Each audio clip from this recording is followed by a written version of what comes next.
6 ତାରିଖ ଅକ୍ଟୋବର ମାସ 2025 ସକାଳ ପ୍ରାୟ 4ଟା ସମୟରେ ଭାରତର ରାଜଧାନୀ ଦିଲ୍ଲୀର ଗାନ୍ଧୀ ବିହାର ଅଞ୍ଚଳରେ ଏକ କୋଠାର ଚତୁର୍ଥ ମହଲାରେ ଥିବା ଏକ ଫ୍ଲାଟରେ ଭୟଙ୍କର ଅଗ୍ନିକାଣ୍ଡ ଘଟିଥିଲା। ପଡ଼ୋଶୀମାନେ ନିଆଁ ଲାଗିବା ଦେଖି ନିକଟସ୍ଥ ପୋଲିସ ଷ୍ଟେସନକୁ ଖବର ଦେଇଥିଲେ। ଏହାର କିଛି ସମୟ ପରେ ପୋଲିସ ଷ୍ଟେସନର ଏକ ଦଳ ଅଗ୍ନିଶମ ବାହିନୀ ସହିତ ଘଟଣାସ୍ଥଳରେ ପହଞ୍ଚିଲେ। ସେମାନେ ଦେଖନ୍ତି ଚତୁର୍ଥ ମହଲାରେ ଥିବା ଏକ ଫ୍ଲାଟରେ ଭୟଙ୍କର ନିଆଁ ଲାଗିଛି। ଘଣ୍ଟା ଘଣ୍ଟା ପ୍ରୟାସ ପରେ ନିଆଁକୁ ନିୟନ୍ତ୍ରଣ କରାଯାଇଥିଲା। ତାପରେ ସେମାନେ ଫ୍ଲାଟରେ ପ୍ରବେଶ କରିଥିଲେ। ପ୍ରାରମ୍ଭରେ ପୋଲିସକୁ ଏପରି ଲାଗୁଥିଲା କି ରୋଷେଇ ଘରେ ଥିବା ସିଲିଣ୍ଡର ବିସ୍ଫୋରଣ ଯୋଗୁଁ ନିଆଁ ଲାଗିଥିଲା, କିନ୍ତୁ ଅଧିକ ତଦନ୍ତ ପରେ ପୋଲିସ ଏକ ମୃତଦେହ ପାଇଲା। ମୃତଦେହ ଅନେକ ଖଣ୍ଡ ଖଣ୍ଡ ହୋଇଯାଇଥିଲା, କାରଣ ସିଲିଣ୍ଡର ବିସ୍ଫୋରଣ ଏତେ ବଡ଼ ବିସ୍ଫୋରଣ କରିଥିଲା ଯେ ସେ ଫ୍ଲାଟରେ ଉପସ୍ଥିତ ଥିବା ଯେକୌଣସି ବ୍ୟକ୍ତି ଖଣ୍ଡ ଖଣ୍ଡ ହୋଇଯାଇଥିଲେ। ପୋଲିସ ପ୍ରଥମେ ଏହି ଦୁର୍ଘଟଣାରେ ଦୁଃଖଦ ଭାବରେ ମୃତ୍ୟୁବରଣ କରିଥିବା ବ୍ୟକ୍ତିଙ୍କ ପରିଚୟକୁ ସୁନିଶ୍ଚିତ କରିବାକୁ ପଡ଼ିଥିଲା। ତେଣୁ ସେମାନେ ଫ୍ଲାଟର ମାଲିକଙ୍କୁ ଡାକିଥିଲେ। ମାଲିକ ଘଟଣାସ୍ଥଳରେ ପହଞ୍ଚି ପୋଲିସକୁ କହିଥିଲେ ଯେ ରାଜସ୍ଥାନର ବାସିନ୍ଦା ରାମକେଶ ମୀନା ନାମକ ଜଣେ 32 ବର୍ଷୀୟ ବ୍ୟକ୍ତି ଦିଲ୍ଲୀରେ UPSC ପରୀକ୍ଷା ପାଇଁ ପ୍ରସ୍ତୁତ କରୁଥିଲେ। ପୋଲିସ ଘର ମାଲିକଙ୍କଠାରୁ ତାଙ୍କ ପରିଚୟ ପତ୍ର ବିବରଣୀ ପାଇଲା ଏବଂ ତାଙ୍କ ମୃତ୍ୟୁ ବିଷୟରେ ରାଜସ୍ଥାନରେ ତାଙ୍କ ପରିବାରକୁ ଜଣାଇବା ପାଇଁ ତାଙ୍କୁ ଫୋନ୍ କଲା। କିଛି ସମୟ ପରେ ତାଙ୍କ ପରିବାର ମଧ୍ୟ ଘଟଣାସ୍ଥଳରେ ପହଞ୍ଚିଲେ। ପୁଅର ମୃତଦେହ ପରିବାରକୁ ହସ୍ତାନ୍ତର କରାଯାଇଥିଲା। ତାପରେ ଫୋରେନ୍ସିକ୍ ଦଳ ଫ୍ଲାଟରେ ତଦନ୍ତ ଆରମ୍ଭ କରିଥିଲେ, ଯେଉଁଠାରେ ସେମାନେ ଏକ ଅଜବ ଜିନିଷ ଦେଖିଥିଲେ। ପ୍ରକୃତରେ ଫ୍ଲାଟରେ ନିଆଁ ଲାଗିବା ପରେ ସିଲିଣ୍ଡର ବିସ୍ଫୋରଣ ହୋଇଥିଲା, ଏହା ସମ୍ପୂର୍ଣ୍ଣ ସତ୍ୟ ଥିଲା।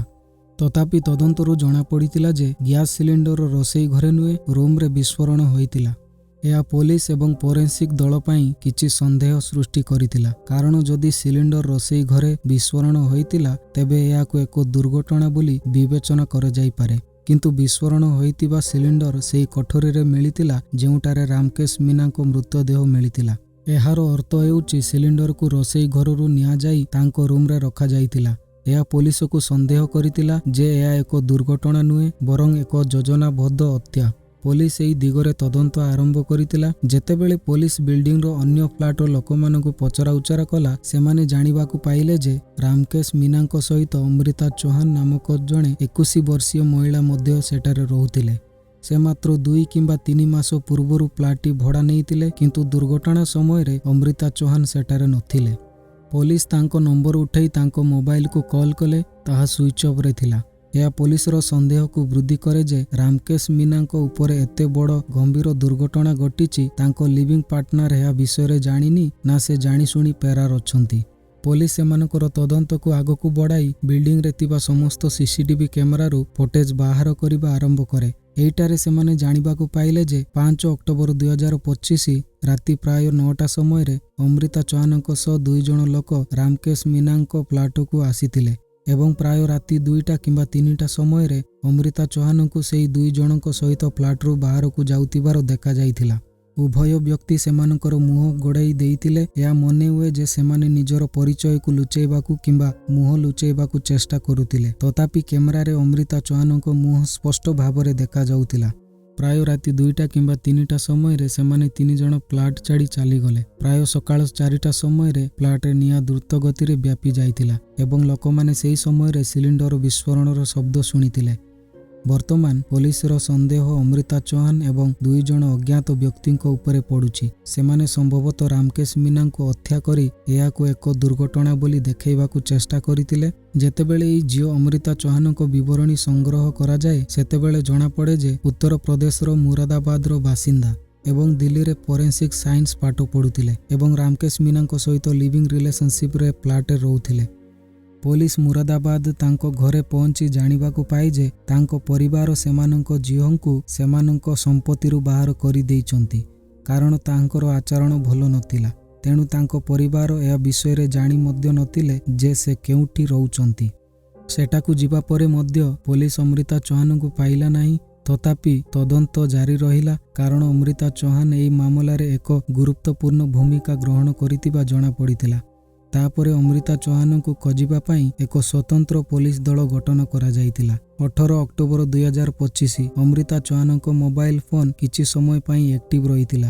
ସେଠାରୁ ପୋଲିସ ତାଙ୍କ ସ୍ଥାନ ଟ୍ରାକ୍ କରିଥିଲା ଏବଂ ଅମୃତା ଚୌହାନଙ୍କୁ ଦିଲ୍ଲୀରେ ଗିରଫ କରାଯାଇଥିଲା। ତାପରେ ତାଙ୍କୁ ପଚରାଉଚରା ପାଇଁ ପୋଲିସ ଷ୍ଟେସନକୁ ଅଣାଯାଇଥିଲା ଏବଂ ସମଗ୍ର କାହାଣୀ ଖୋଲିଥିଲା। ଅମୃତା ଚୌହାନ ପୋଲିସକୁ କହିଥିଲେ ଯେ ସେ ସେହି ବର୍ଷ ଜୁଲାଇ ମାସରେ ରାମକେଶଙ୍କୁ ଭେଟିଥିଲେ। ସେ ଏକ କମ୍ପାନୀରେ ଇଣ୍ଟରଭ୍ୟୁ ଦେବା ପାଇଁ ଯାଇଥିଲେ, ଯେଉଁଠାରେ ସେ ପ୍ରଥମେ ରାମକେଶଙ୍କୁ ଭେଟିଥିଲେ। ସେମାନେ ଅଳ୍ପ ସମୟ ପାଇଁ କଥାବାର୍ତ୍ତା କରିଥିଲେ, ନମ୍ବର ଏକ୍ସଚେଞ୍ଜ କରିଥିଲେ ଏବଂ ଶୀଘ୍ର ଦୁହେଁ ବନ୍ଧୁ ହୋଇଗଲେ। କିଛି ଦିନ ମଧ୍ୟରେ ସେମାନଙ୍କର ବନ୍ଧୁତା ଲିଭିଂ ରିଲେସନରେ ପରିଣତ ହୋଇଥିଲା। ଦୁହେଁ ଏକ ଫ୍ଲାଟରେ ଭଡ଼ା ନେଇଥିଲେ ଏବଂ ଲିଭିଂ ରିଲେସନ ଆରମ୍ଭ କରିଥିଲେ। ସେ ପର୍ଯ୍ୟନ୍ତ ସବୁକିଛି ଠିକ୍ ଚାଲୁଥିଲା, କିନ୍ତୁ ସେପ୍ଟେମ୍ବର ମାସ 2025 ଶେଷ ସପ୍ତାହରେ ଏପରି କିଛି ଘଟେ ଯାହା ସେମାନଙ୍କ ସମ୍ପର୍କରେ ତିକ୍ତତା ଆଣିବାକୁ ଆରମ୍ଭ କରେ। ଅମୃତା ଚୌହାନ ଜାଣିବାକୁ ପାଆନ୍ତି ଯେ ରାମକେଶ ମୀନା ଅମୃତା ଚୌହାନଙ୍କ ନଗ୍ନ ଫଟୋ ଉଠାଇଛନ୍ତି। ଯେତେବେଳେ ବି ତାଙ୍କୁ ସୁଯୋଗ ମିଳୁଥିଲା କିମ୍ବା ଯେତେବେଳେ ସେମାନେ ପ୍ରାଇଭେଟ୍ ଟାଇମ୍ ସେୟାର କରୁଥିଲେ, ସେ ସେଗୁଡ଼ିକୁ ତାଙ୍କ ଫୋନ୍ରେ ଉଠାଇ ଦେଉଥିଲା। ଯେତେବେଳେ ଅମୃତା ଚୌହାନ ଏହା ଜାଣିପାରିଲେ, ସେ ରାମକେଶଙ୍କୁ କହିଲେ କି ଆମର ସମ୍ପର୍କ ବହୁତ ପୁରୁଣା ନୁହେଁ ଏବଂ ଏପରି କରିବା ଠିକ୍ ନୁହେଁ। ତୁମେ ଉଠାଇଥିବା ସମସ୍ତ ଫଟୋ ଡିଲିଟ୍ କରିଦିଅ। କିନ୍ତୁ ରାମକେଶ ମୀନା ତାଙ୍କୁ କହିଲେ, ମୋ ପାଖରେ ଏପରି କୌଣସି ଫଟୋ ନାହିଁ ଯାହାକୁ ମୁଁ ଡିଲିଟ୍ କରିପାରିବି। କିନ୍ତୁ ଅମୃତା ଚୌହାନ ନିଶ୍ଚିତ ଜାଣିଥିଲେ, ସେଥିପାଇଁ ସେ ବାରମ୍ବାର ରାମକେଶଙ୍କୁ କହିଥିଲେ ଯେ ଯଦି ସେ ସମ୍ପର୍କ ଜାରି ରଖିବାକୁ ଚାହାନ୍ତି ତେବେ ତାଙ୍କ ଫଟୋଗୁଡ଼ିକୁ ଡିଲିଟ୍ କରିବାକୁ ପଡ଼ିବ। ଫଳସ୍ୱରୂପ ସେ ରାମକେଶଙ୍କ ମୋବାଇଲ ଏବଂ ଲାପଟପ୍ ଚେକ୍ କରିବା ପାଇଁ ଦାବି କରିଥିଲେ। ତାହା ଏକ ଯୁକ୍ତିତର୍କର କାରଣ ହୋଇଥିଲା ଏବଂ ରାମକେଶ ତାଙ୍କ ମୋବାଇଲ ଏବଂ ଲାପଟପ୍ ଚେକ୍ କରିବା ପାଇଁ ଅନୁମତି ଦେବାକୁ ମନା କରିଥିଲେ। ଏହି ଯୁକ୍ତିତର୍କ ଗମ୍ଭୀର ରୂପ ନେଇଥିଲା, ଯାହାଫଳରେ ଅମୃତା ଚୌହାନ ସେପ୍ଟେମ୍ବର 5 ତାରିଖ ଶେଷ ସପ୍ତାହରେ ରାମକେଶଙ୍କୁ ଛାଡ଼ି ଚାଲିଗଲେ। ସେ ମୁରାଦାବାଦକୁ ଚାଲିଗଲେ, ଯେଉଁଠାରେ ସେ ରହୁଥିଲେ। ସେଠାରେ ପହଞ୍ଚିବା ପରେ ସେ ତାଙ୍କର ପୂର୍ବତନ ପ୍ରେମିକ ସୁମିତ କାଶ୍ୟପ ଭେଟିଲେ। ସେ ତାଙ୍କୁ କହିଲେ ଯେ ସେ ଦିଲ୍ଲୀରେ ଜଣେ ପୁରୁଷଙ୍କ ସହିତ ରହୁଥିଲେ ଏବଂ ସେମାନେ ବନ୍ଧୁ ଥିଲେ, କିନ୍ତୁ ସେ କୌଣସି ପ୍ରକାରେ ତାଙ୍କ ନଗ୍ନ ଫଟୋ କ୍ଲିକ୍ କରିଥିଲେ, ଯାହା ତାଙ୍କ ଲାପଟପ୍ ଏବଂ ମୋବାଇଲରେ ସେଭ୍ ଅଛି ଏବଂ ସେଗୁଡ଼ିକୁ ଡିଲିଟ୍ କରିବାକୁ ମନା କରିଦେଲେ। ଅମୃତା ତାଙ୍କ ପୂର୍ବତନ ପ୍ରେମିକଙ୍କୁ ଏପରି କାହାଣୀ କହିଲେ ଯେ ତାଙ୍କ ପୂର୍ବତନ ପ୍ରେମିକ ସୁମିତ ମଧ୍ୟ ତାଙ୍କୁ ବିଶ୍ୱାସ କଲେ। ସୁମିତ କାଶ୍ୟପ ତାଙ୍କୁ କହିଲେ, ଚିନ୍ତା କର ନାହିଁ, ମୁଁ ତୁମ ସହିତ ଦିଲ୍ଲୀ ଯିବି ଏବଂ ତାଙ୍କ ମୋବାଇଲରେ ଏବଂ ତାଙ୍କ ଲାପଟପ୍ରୁ ସମସ୍ତ ଫଟୋଗୁଡ଼ିକୁ ଡିଲିଟ୍ କରିଦେବି। ସୁମିତ କାଶ୍ୟପ ତାଙ୍କ ବନ୍ଧୁ ସନ୍ଦୀପ କୁମାର ତାଙ୍କ ସହିତ ନେଇ 5 ଅକ୍ଟୋବର 2025 ଏମାନେ ଦିଲ୍ଲୀ ଚାଲିଗଲେ। 5 ଅକ୍ଟୋବର 2025 ରାତି ପ୍ରାୟ 9ଟା ସମୟରେ ଅମୃତା ଚୌହାନ ତାଙ୍କ ପୂର୍ବତନ ପ୍ରେମିକ ସୁମିତ କାଶ୍ୟପ ଏବଂ ତାଙ୍କ ବନ୍ଧୁ ସନ୍ଦୀପ କୁମାର ସହିତ ରାମକେଶ ମୀନାଙ୍କ ରୁମ୍କୁ ଗଲେ। ବିଲ୍ଡିଂରେ ପ୍ରବେଶ କରିବା ସମୟରେ ସୁମିତ କାଶ୍ୟପ ଏବଂ ତାଙ୍କ ବନ୍ଧୁ ସନ୍ଦୀପ କୁମାର ଉଭୟଙ୍କ ମୁହଁ ଏକ କପଡ଼ାରେ ଘୋଡ଼େଇ ଦେଇଥିଲେ। ସେମାନଙ୍କ ସହିତ ଅମୃତା ଚୌହାନ ମଧ୍ୟ ଥିଲେ। ରାତି ପ୍ରାୟ 9ଟା ସମୟରେ ରାମକେଶ ମୀନାଙ୍କ ପାଖକୁ ଆସିଲେ। ସେ ପ୍ରଥମେ ତାଙ୍କୁ ପ୍ରେମର ସହିତ ବୁଝେଇଲେ ଯେ ତାଙ୍କ ମୋବାଇଲ କିମ୍ବା ଲାପଟପ୍ରେ ଯାହା ବି ଫଟୋ ଅଛି ସେଗୁଡ଼ିକ ଡିଲିଟ୍ କରି ଦିଆଯିବା ଉଚିତ। କିନ୍ତୁ ରାମକେଶ ଏପରି କୌଣସି ଫଟୋ ମୋ ପାଖରେ ନାହିଁ ବୋଲି ସ୍ପଷ୍ଟ ଭାବରେ କହନ୍ତି। ଅମୃତା ଚୌହାନଙ୍କ ପୂର୍ବତନ ପ୍ରେମିକ ସୁମିତ କାଶ୍ୟପ ରାମକେଶ ମୀନାଙ୍କୁ କହେ, ଥରେ ତାଙ୍କ ମୋବାଇଲ ଏବଂ ଲାପଟପ୍ ଚେକ୍ କରିବାକୁ ଦିଅନ୍ତୁ, ତାହେଲେ ଆମେ ବିଶ୍ୱାସ କରିବୁ। କିନ୍ତୁ ରାମକେଶ ତାଙ୍କ ଲାପଟପ୍ ଏବଂ ମୋବାଇଲ ଫୋନ୍ ଚେକ୍ କରିବା ପାଇଁ ଦେବାକୁ ସ୍ପଷ୍ଟ ଭାବରେ ମନା କରନ୍ତି। ସୁମିତ କାଶ୍ୟପ ଏବଂ ରାମକେଶ ମଧ୍ୟରେ ଝଗଡ଼ା ହୁଏ। ସେମାନଙ୍କର ଝଗଡ଼ା ଦେଖି ସୁମିତର ବନ୍ଧୁ ସନ୍ଦୀପ କୁମାର ହସ୍ତକ୍ଷେପ କରନ୍ତି। ସେ ରାମକେଶଙ୍କୁ ଆକ୍ରମଣ କରନ୍ତି ଏବଂ ତାପରେ ତାଙ୍କୁ ଏକ ଚେୟାରରେ ବାନ୍ଧି ଦିଅନ୍ତି। ଝଗଡ଼ା ଜାରି ରହେ ଏବଂ ଅମୃତା ଚୌହାନଙ୍କ ପୂର୍ବତନ ପ୍ରେମିକ ସୁମିତ କାଶ୍ୟପ ମୋବାଇଲ ଚାର୍ଜର ସହିତ ରାମକେଶଙ୍କୁ ଗଳା କାଟି ହତ୍ୟା କରନ୍ତି। ଯେତେବେଳେ ରାମକେଶର ନିଶ୍ୱାସ ବନ୍ଦ ହୁଏ, ସେତେବେଳେ ସୁମିତ କାଶ୍ୟପ ରିଏଲାଇଜ୍ କରନ୍ତି ଯେ ସେ ଏକ ବହୁତ ଭୁଲ ପଦକ୍ଷେପ ନେଇଛନ୍ତି। ଏହା ଦେଖି ସୁମିତ୍ର ବନ୍ଧୁ ସନ୍ଦୀପ କୁମାର ତୁରନ୍ତ ଆପାର୍ଟମେଣ୍ଟ ଛାଡ଼ି ଚାଲିଯାଆନ୍ତି। ଅମୃତା ଚୌହାନ ଏବଂ ତାଙ୍କ ପୂର୍ବତନ ପ୍ରେମିକ ସୁମିତ କାଶ୍ୟପ ସେମାନେ ତାପରେ ରାମକେଶ ମୀନାଙ୍କ ମୃତ ଶରୀରକୁ ନଷ୍ଟ କରିବା ପାଇଁ ଯୋଜନା କରନ୍ତି। ଘଣ୍ଟା ଘଣ୍ଟା ଅପେକ୍ଷା କରିବା ପରେ ସେମାନେ ଶବକୁ ଏକ କୋଠରୀରେ ରଖି ପେଟ୍ରୋଲ ଢାଳି ସିଲିଣ୍ଡର ଭିତରେ ରଖି ନିଆଁ ଲଗାଇ ଦେବାକୁ ଯୋଜନା କରନ୍ତି। ସମସ୍ତେ ଭାବିବେ ଯେ ଏହା ଏକ ଦୁର୍ଘଟଣା ଥିଲା ଏବଂ କେହି ତଦନ୍ତ କରିବେ ନାହିଁ ଏବଂ ସେମାନେ ଠିକ୍ ସେହିପରି କରନ୍ତି। ପ୍ରଥମେ ସେମାନେ ରାମକେଶ ମୀନାଙ୍କ ମୃତଦେହକୁ କୋଠରୀରେ ରଖନ୍ତି, ପେଟ୍ରୋଲ ଢାଳି ଦିଅନ୍ତି ଏବଂ ସଠିକ୍ ନିଆଁ ସୁନିଶ୍ଚିତ କରିବା ପାଇଁ କିଛି ଖବରକାଗଜ ଏବଂ ପୁସ୍ତକ ରଖନ୍ତି। ତାପରେ ସେମାନେ ଘରେ ଗ୍ୟାସ୍ ସିଲିଣ୍ଡର ରଖି ନିଆଁ ଲଗାଇ ଦିଅନ୍ତି ଏବଂ ଭୋର ପ୍ରାୟ 3ଟାରେ ଛାଡ଼ି ଚାଲିଯାଆନ୍ତି। କିଛି ସମୟ ପରେ ନିଆଁ ବ୍ୟାପିଯାଏ ଏବଂ ସିଲିଣ୍ଡର ବିସ୍ଫୋରଣ ହୋଇ ସମଗ୍ର ପ୍ଲାଟକୁ ନଷ୍ଟ କରିଦିଏ। ବିସ୍ଫୋରଣ ରାମକେଶଙ୍କ ଶରୀରକୁ ଖଣ୍ଡ ଖଣ୍ଡ କରିଦିଏ। ପଡ଼ୋଶୀମାନେ ପୋଲିସକୁ ଡାକିଲେ, ଅଗ୍ନିଶମ ବାହିନୀ ପହଞ୍ଚିଲା ଏବଂ ଶେଷରେ ସମ୍ପୂର୍ଣ୍ଣ ମାମଲା ପ୍ରକାଶ ପାଇଲା। ତଥାପି ରାମକେଶଙ୍କୁ ହତ୍ୟା କରିବା ପୂର୍ବରୁ ଅମୃତା ଚୌହାନ ଏବଂ ତାଙ୍କ ପ୍ରେମିକ ସୁମିତ କାଶ୍ୟପ ରାମକେଶଙ୍କ ଲାପଟପ୍ ଏବଂ ମୋବାଇଲ ଫୋନ୍ ନେଇଯାଇଥିଲେ। ଯାହାକୁ ପୋଲିସ ଉଦ୍ଧାର କରିଛି ସେମାନେ ସେମାନଙ୍କର ଅପରାଧ ସ୍ୱୀକାର କରିଛନ୍ତି।